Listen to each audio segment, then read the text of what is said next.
Nothing in this show should be considered legal, medical, financial, or investment advice. Information presented is from internet or other news sources. Always do your own research and due diligence.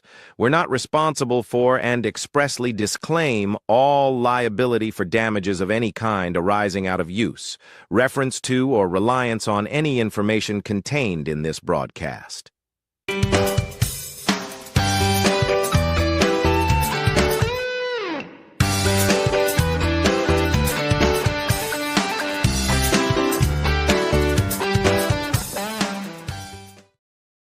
Hey everybody, welcome to Money and Change right here on the Trim Radio Network, better known as trimradio.com. And it's Sunday and it's time for another edition of Money and Change. And boy, I'll tell you what, a lot of stuff is going on. And if you want to listen in a little bit later, we're going to be talking about Social Security, among other things. So stay tuned. And with that, let's get on with the show because the disclaimer is already done.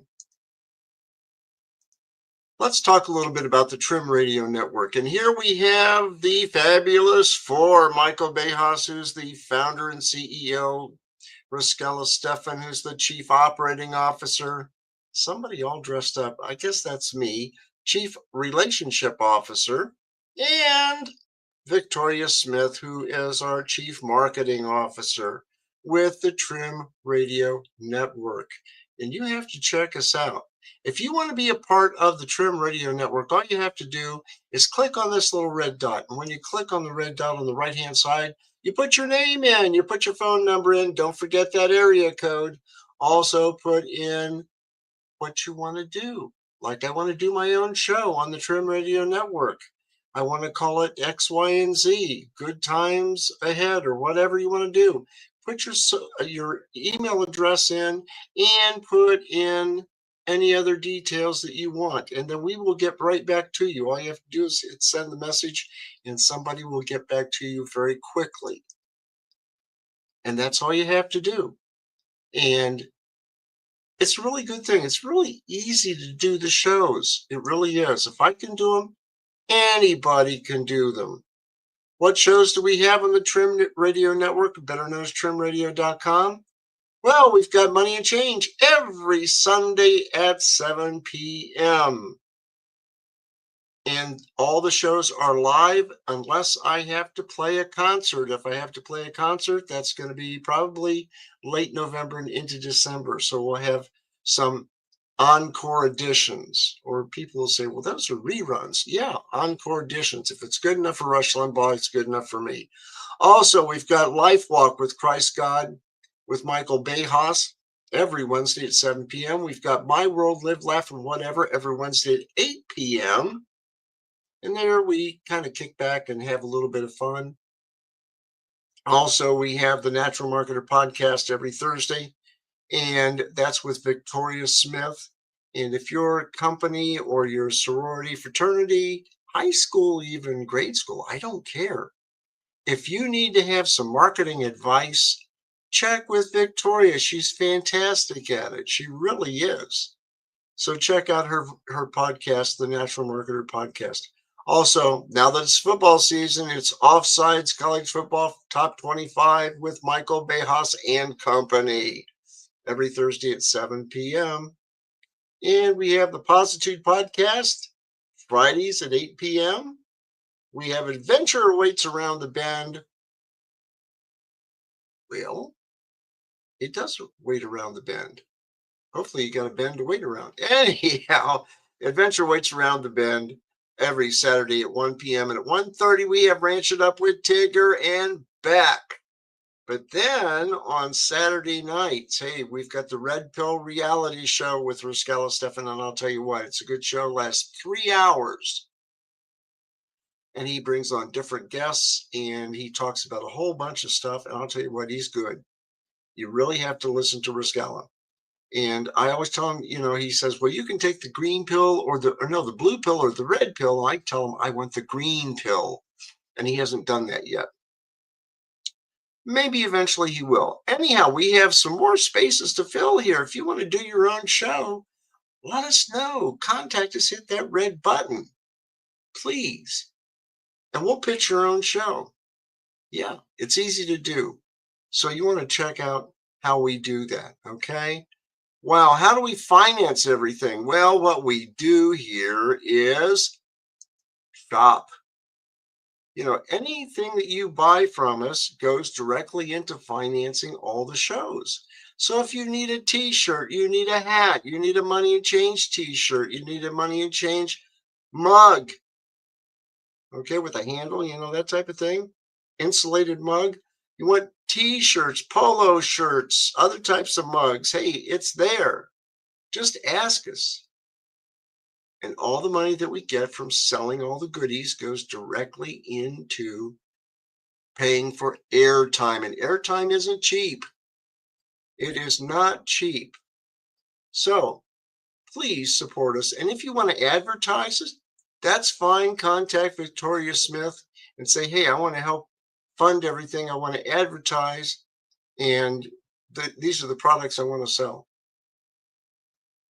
You can do that. Or if you want to donate, that's fine. But it all goes to pay for airtime. Like I said, airtime isn't cheap. So donate, keep us on the air. And by the way, Trim Radio Network is worldwide. We used to be WTRM-FM, and we decided to go worldwide on the web. And we go everywhere. And I'll tell you what, I've got listeners in Myanmar, which used to be called Burma, South Africa, India, Kenya. I've got listeners in Europe. I've got listeners in North America.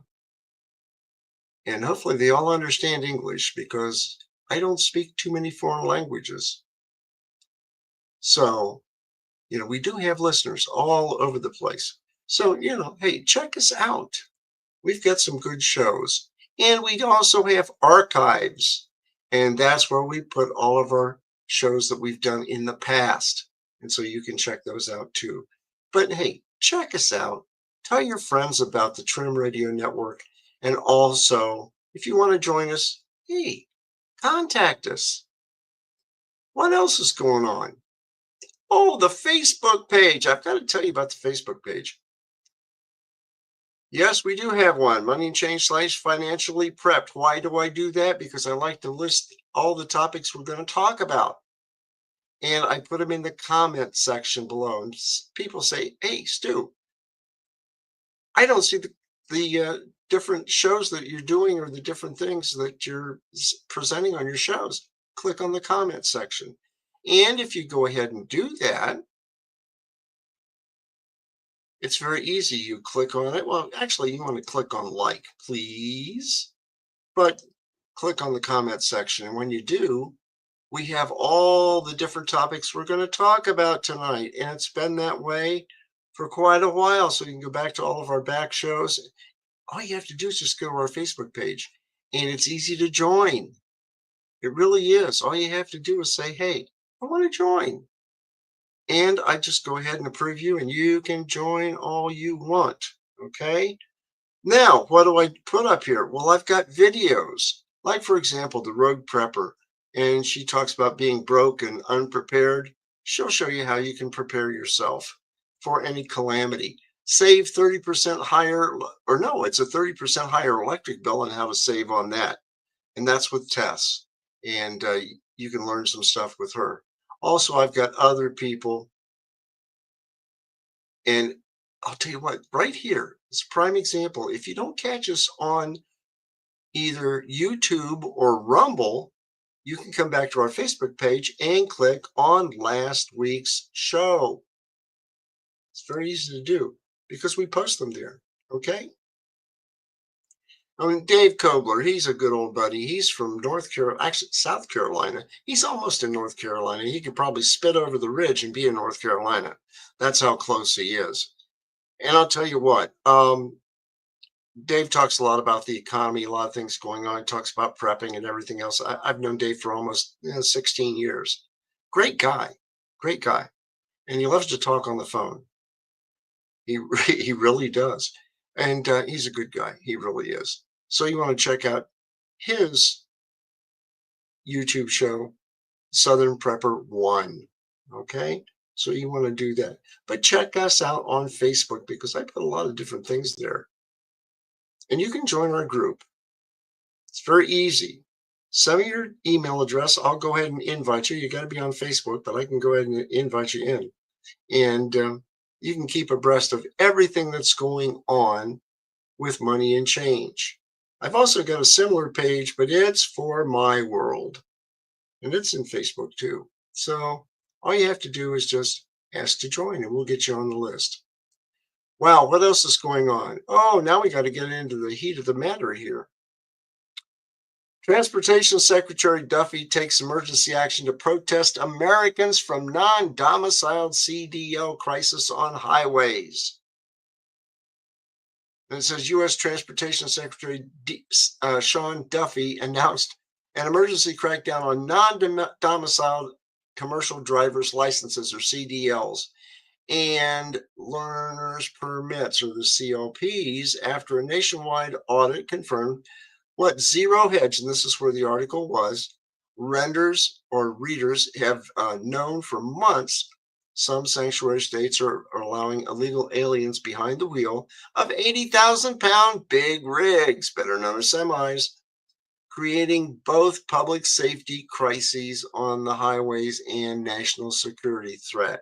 And that's happening. Well, 3 months after the trucking advocacy group, the American Truckers United, or the ATU, delivered a letter to Duffy and posted it on Zero Hedge, recommending urgent federal action to ban non-domiciled CDLs to illegals, ATU has been proven right. Illegal labor, exploiting Biden-Harris regime era loopholes, has transformed the nation's highways into a giant mess. And it is. But I'll tell you what, I had a friend. Yes, I do have friends. And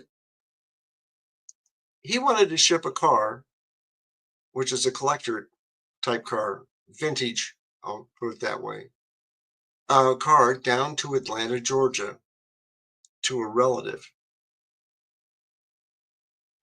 And this was an expensive car.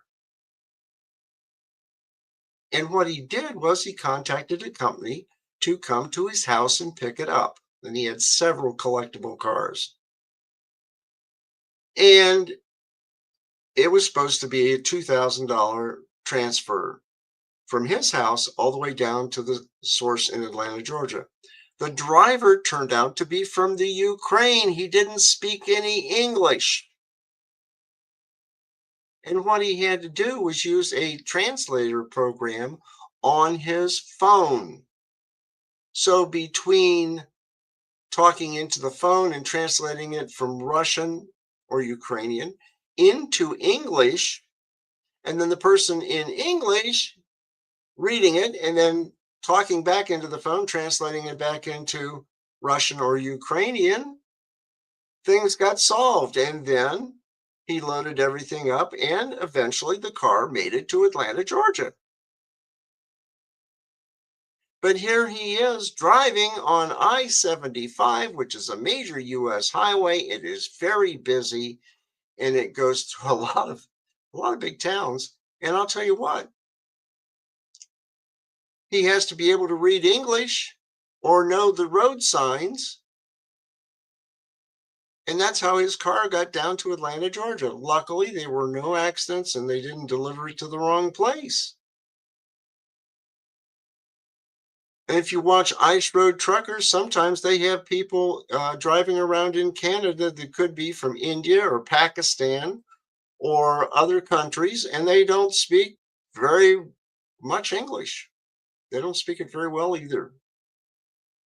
And yet they're driving the roads. So Secretary Duffy was getting a little bit upset about this, and he's understanding what's going on. So to continue the story that was posted, what he did was this. I mean, this is how labor dumping undermines the public safety. Yeah, it is. If you can't read the directions and you can't understand how the traffic flows in the United States, how in the heck are you going to get around it? And what happens is there are CDL mills, there are Mexican CDLs, there are Canadian CDLs, non-domiciled CDLs, and non-domiciled CDL, and learner permits. It's a one big confused mess. And so if you don't understand English and you don't have the proper credentials, then how can you drive in the United States working for a business? Well, to summarize it up, the new rules are non-citizens are no longer eligible for non-domiciled CDLs unless they hold an employment-based visa. Mandatory immigration status checks via the federal SAVE system will be required. States must immediately revoke and reissue improperly issued CDLs that fail to meet the new federal standards. So you can anticipate if you are illegal and you're driving on a non-domiciled CDL, hey, you could get pulled over. You could be arrested. A lot of bad things can happen. But you can take a look at the accidents that are caused by the illegal people driving in the United States. And you can see what's going on. The DOT enforcement actions that are against California. California must pause issuance of non-domiciled CDLs. They have to identify and revoke all invalid licenses. And failure to comply within 30 days will result in withheld federal highway funds starting at $160 million a year and doubling in a year or two. Other states include Colorado, Pennsylvania, South Dakota, Texas, and Washington. Okay, they were also cited for violations. And Duffy pointed out California reckless disregard is frankly disgusting and an affront to the millions of Americans who expect us to keep them safe. It's all about safety on the roads. If you have a legal driver's license or the CDL and you've had the training and you can read English, you can speak English and understand what's going on in English, that's fine. But the first time you get pulled over by a DOT enforcement agent, here in Ohio, it's actually the Ohio State Patrol, but it's also the Public Utility Company of Ohio. PUCO is what we call it. And you get pulled over, you're going to get a fine. You'll probably be arrested for not having the proper credentials. In some countries, if you're caught doing it illegally, you can really end up in jail. So, I mean, you have to be careful.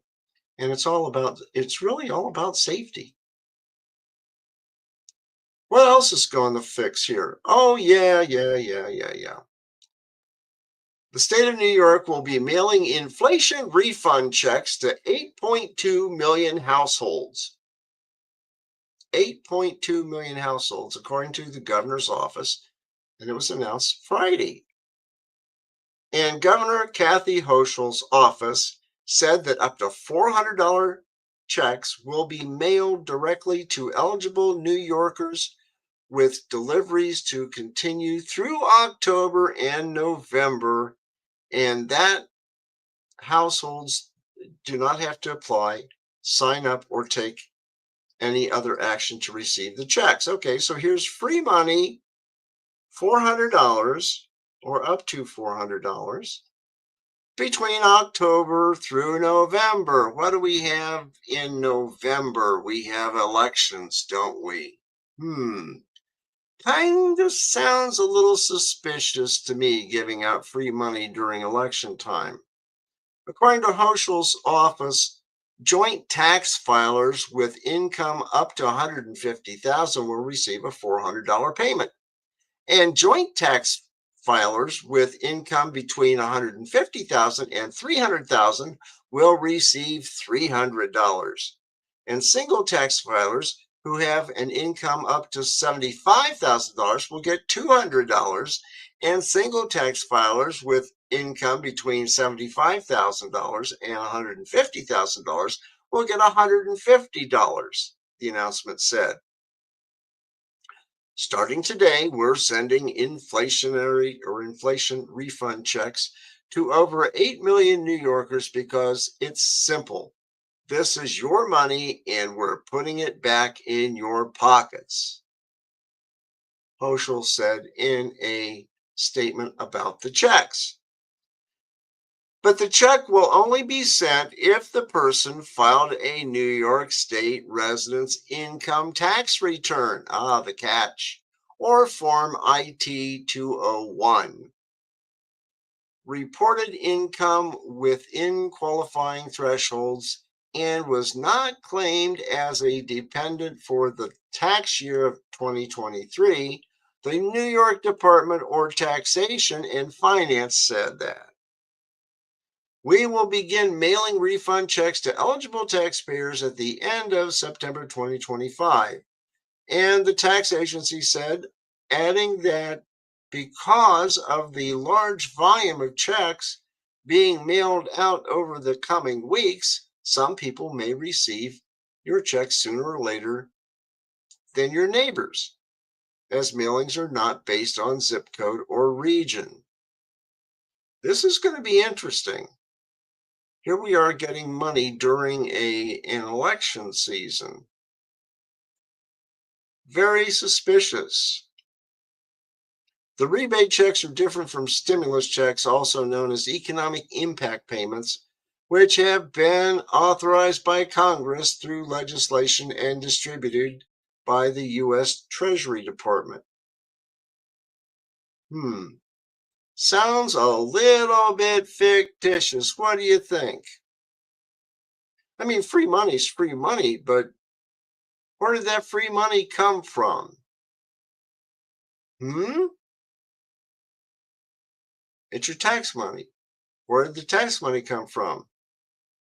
You. It's kind of crazy, isn't it? Think about it. Anyhow, you can check the rest of the article on our Facebook page.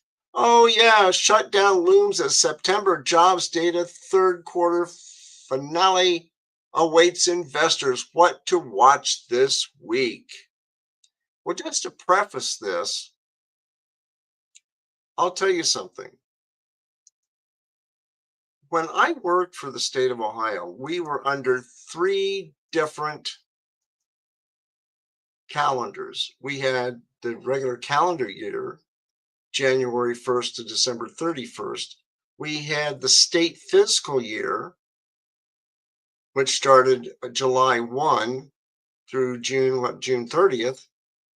And then we had the federal fiscal year, which starts October 1st and ends at the end of September. Now, politicians like to play games. And what they like to do is if they don't get what they want, they turn around and they say, well, we're not going to fund the government. And people, well, let's put it this way, they get upset because they're not going to get paid. That's what people think. What actually happens is maybe they put them on furlough for a week or 2 weeks or 3 weeks or 4 weeks, but they get their money anyhow. When government starts back up, they get paid for all of that. Case in point, my dad was giving it. He was getting a tour of a rocket place. I'll put it that way. And it was down in Alabama. And a friend of his used to write for Wernher von Braun, who used to be a rocket scientist, very well-known one. And he used to write his speeches and so forth. So my parents were down there. They were visiting him. And he said, well, what's going on? He says, well, let's go over to the base. I'll give you a tour of my office and everything and give you a tour of the base. So they went over to the base, and the gates were locked. And the security guard was there, and he says, well, you can't go in. He says, well, I have a 24/7 pass.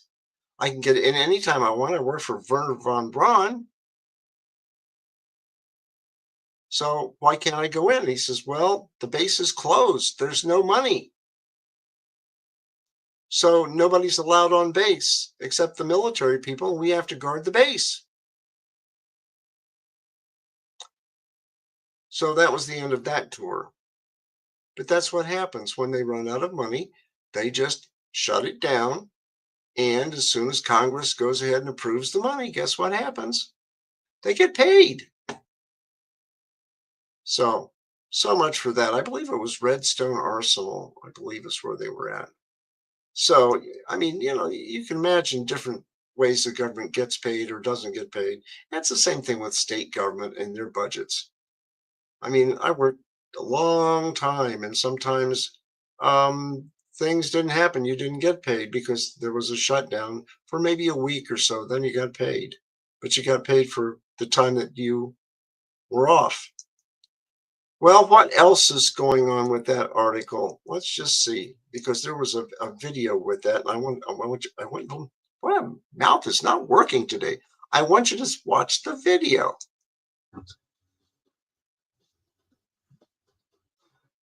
All right, time now for what to watch on the economic front. Tuesday, we're going to get a check-in on Oh, it's a check-in. consumer confidence. Economists expecting confidence to continue to decline in September. This comes after the report in August saw rising worries about jobs and income. And on Wednesday, we got a new read on U.S. private employment. The ADP report expected to show private employers adding 50,000 jobs in September. That would be lower than the jobs added in August. And speaking of jobs, we're going to get a fresh snapshot on Friday of the nation's labor market, the all-important jobs report. This time expected to add 50,000 jobs for the month of September. That will be keeping a close eye on the latest data as job growth in the U.S. appears to have slowed. In terms of earnings, Carnival, Nike, and Conagra brands all expected to release their quarter results. Nike gearing up to report its first quarter results amid the company's so-called win now strategy to turn the business around. Investors can also expect more Fed speak as Crystal Waller, Beth Hammock, Rafael Bostic, Phil Jefferson, and Lori Logan all set to make remarks throughout the week. This comes as the rate debate inside the Fed is seemingly intensifying, sending markets mixed signals. And lastly, a look at what's happening in Washington. The deadline for a partial government shutdown is nearing, set to take effect on October 1st at 12:01 a.m. Eastern Time. And also on October 1st, Trump's new tariffs will be going into effect. The president is set to impose 100% tariffs on imported branded drugs, 25% on heavy-duty trucks, and 50% on cabinets.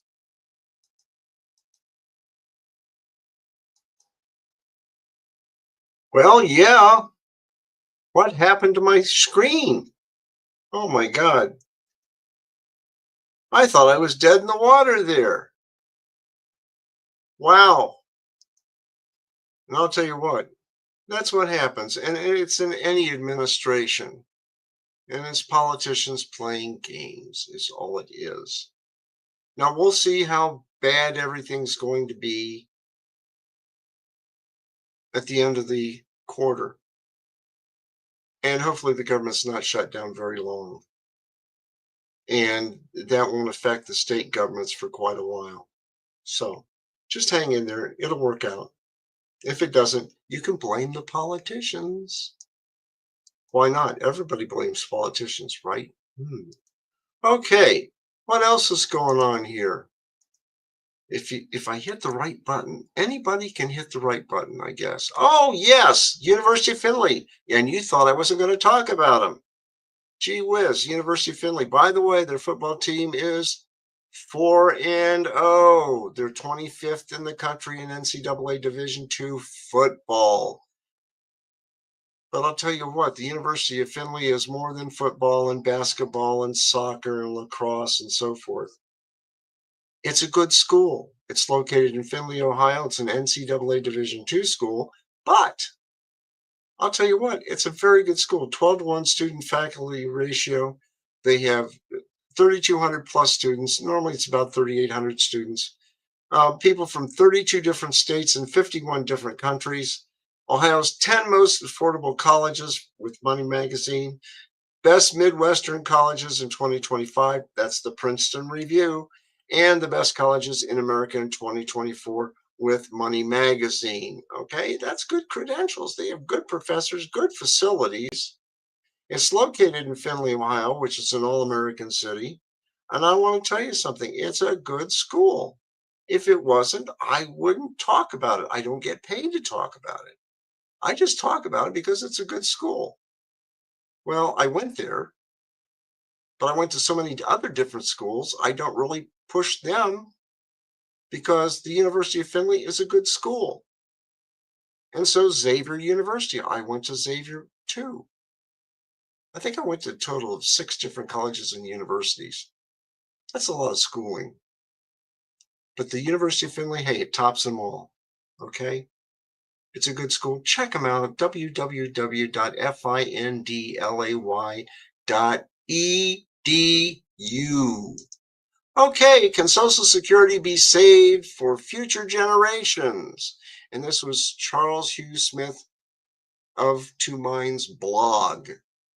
And it says, are we wise enough to refuse politicians' offer of free money to spend today that was stolen from our future and from our future generations? Well, probably not. Can Social Security be saved for future generations? And many have already concluded it's hopeless. And if the current trajectory is left untouched, that is pretty much baked in. Only a radical reform of the program's basic purposes, design, and funding mechanisms could return the program to anything resembling sustainability and fairness. Well, you take a look about back during FDR's time, Franklin Delano Roosevelt, and we had the Depression, and we had a war going on and everything else. People could barely make it. And so his thing was, let's have a tax, and we'll go ahead and take that money and put it into the Social Security system. And future generations, when they retire, they pay into the system. And when they retire, they get a set amount of money from the government every month. And this went on all the way up to LBJ, Lyndon Baines Johnson. And he said, well, we have the Vietnam War going on and we need some money. Why don't we just write some IOUs? And the government will pay the IOUs. We're good for that. And we need the money. So they wrote the IOUs. They put them in a big warehouse in Parkersburg, West Virginia. And they used the money. And all we've been doing is getting IOUs and issuing more fiat currency and causing a mess. Well, we're borrowing against our grandkids right now. And they play games with it. For example, I was told when I retired I was going to get $750 a month. And then they said, well, hey, now wait a minute. You worked in private industry and you also worked in government, so you're only going to get $250 a month. Yeah. So anyhow, the system is a little bit crooked. But you take a look at that experiment. It's been a pension plan. And it's not a pay-as-you-go welfare program, basically. It's just put your money into Social Security. And an authentic pension plan deducts a percentage from workers' earned income and deposits these funds into an account that earns income. And it compounds the interest and so forth. Well, the Social Security Administration trust fund is an accounting gimmick that makes everyone feel warm and fuzzy, but it's nothing more than self-serving delusion. The trust fund holds non-marketable securities, a nice way of masking the truth, which is when the Social Security Administration payroll tax revenues don't cover the expenditures. Too many people are on retirement and not enough people paying in is basically what it is. And when Social Security was launched in the 1930s, the benefits were modest and many people didn't live long enough to collect the benefits at age 65. They hoped they made it to 65, but hey, it was stacked against them. Fast forward to 1970, the first year that people paid into Social Security taxes, you know, like for me. Well, let's put it this way. You pay into it and pay into it and pay into it and pay into it. And then at the end, you get a problem, right? Department of Defense budgets, okay, in 1970 was something like $80 billion, according to the report here. Well, anyhow, in 2025, the situation has changed. The U.S. population increased 67% to 340 million. The number of Social Security beneficiaries has nearly tripled from 25.7 million to 74.5 million baby boomers. And the program now costs about $1.6 trillion annually, almost double the 2025 Department of Defense budget at $840 billion. Oh, yeah. So, as it is, you know, common when programs have essentially unlimited budgets and vast tax revenues, you know, hey, you get a little bit of mission creep. That's fine. But the way it is right now, it's far outspent what it's taken in. If you were a business and you were paying out more than you were taking in, wouldn't you be bankrupt? Okay, Social Security. It's going to be bankrupt if changes aren't made and made quickly. And the government has to stop spending money. That's the way it is. Think about it. You can check the rest of the story on our Facebook page. Oh, hey, Lance Roberts at therealinvestmentadvice.com. Are we going to be in a recession? I don't know. I have no way of knowing that. Basically, after the first year that a president's in office, sometimes you do get a recession because businesses want to see what's going on, especially when we have tariffs as of October 1st. And Trump is saying, hey, these tariffs are going to be great because they're 50% or 100% tariffs coming into the United States, bringing money in. But that means that we're also not buying things. For example, if you want to buy a computer at, let's just say, an average of $500, and it's 100% tariff, that means 500 is now 1,000. Things got more expensive. Well, then you don't buy a new computer. You use what you have, and you go from Windows and you use Linux. Linux is free open source. I'm considering looking at Linux instead of spending a lot of money for Microsoft. The problem of it is you have to learn how Linux works.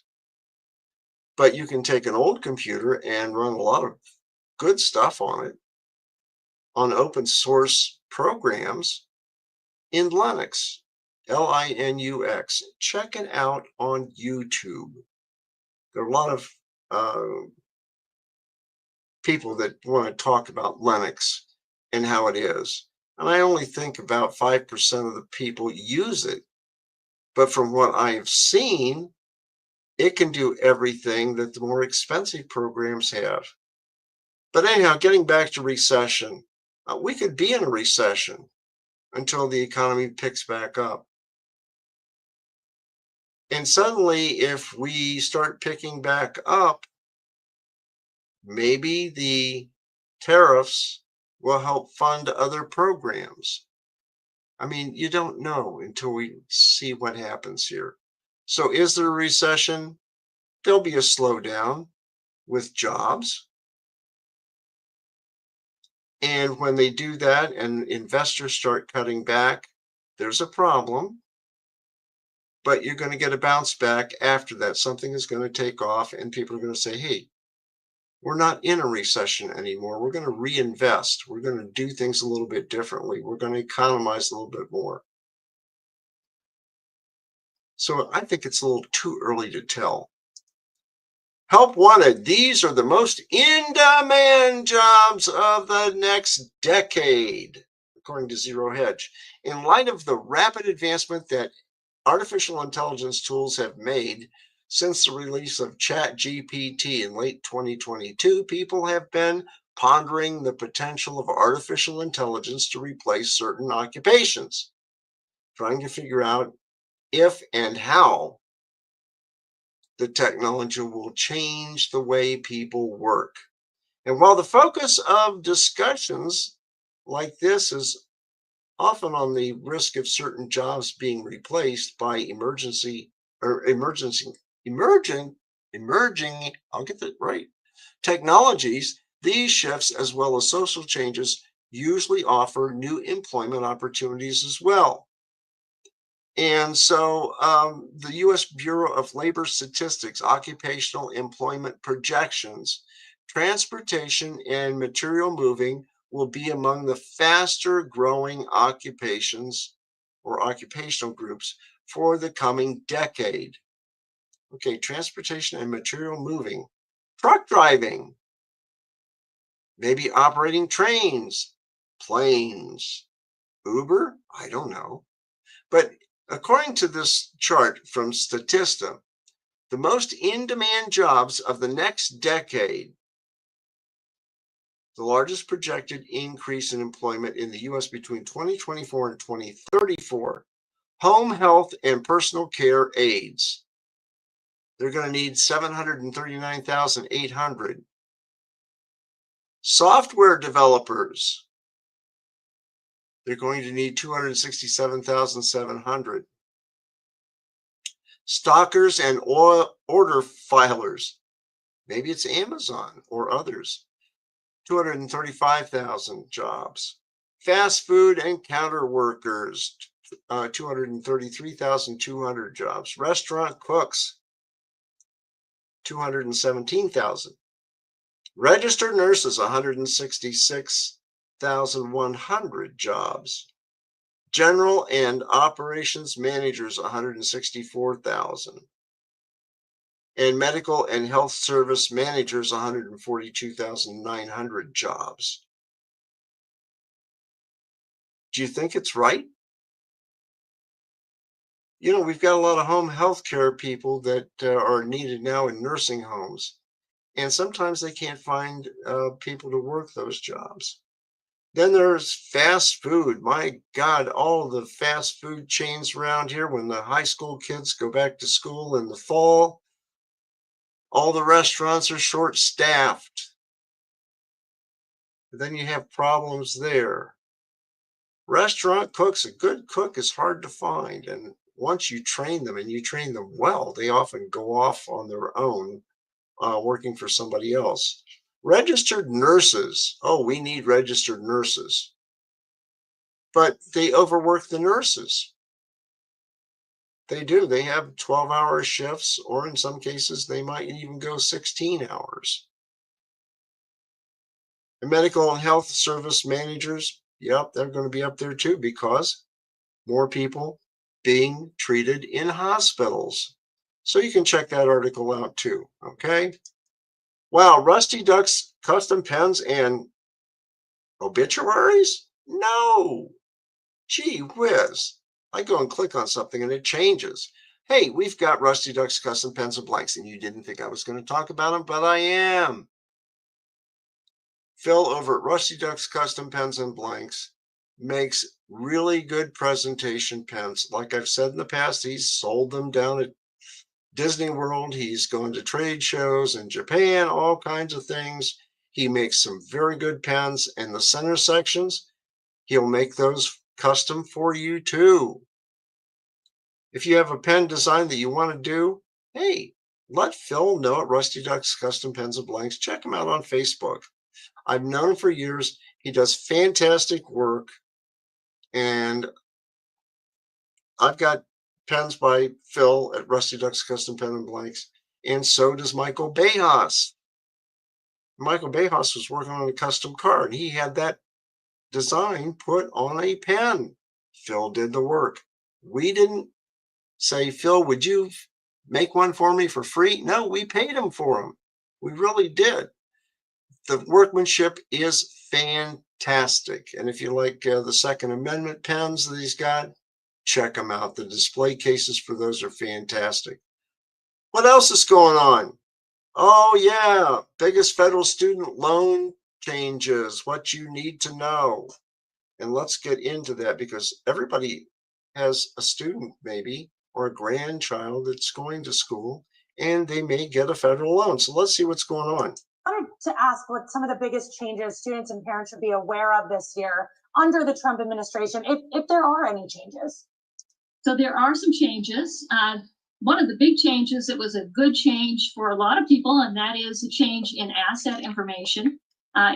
In the past couple of years, if you had an asset like a business or some other investment or a farm, you had to include that whether or not it was a very big asset or not. Now they're saying that as long as you have 100 or fewer employees in that business or that farm, or now they've added fisheries, then you don't have to include that asset.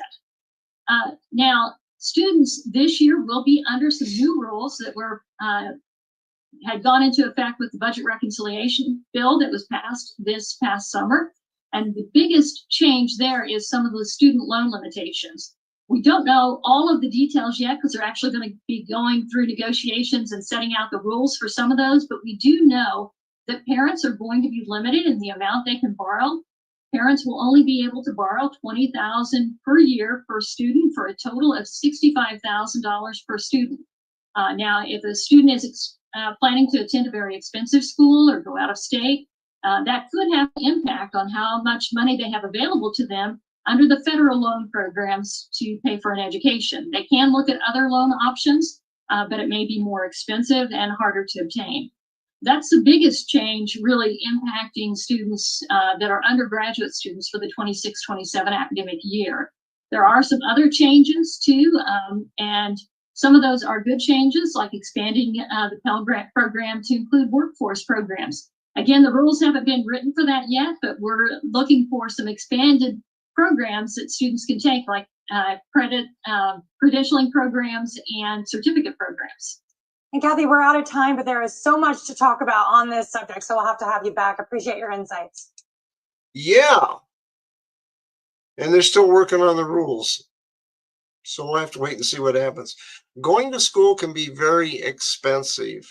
And I'll tell you what, when you're talking about expensive, well, I went to Xavier University in Cincinnati. What we ended up having there at Xavier was, well, let's put it this way. It was expensive. It was expensive. And I could pay by the semester, I could pay by the month, or I could pay by the week, as long as the grades were paid up. And at that time, way back when, tuition was $98 a semester hour, and now it's over like what, $650 for undergraduate. I'd hate to see what graduate school's like. Getting an education is expensive. You might want to consider going to a community college.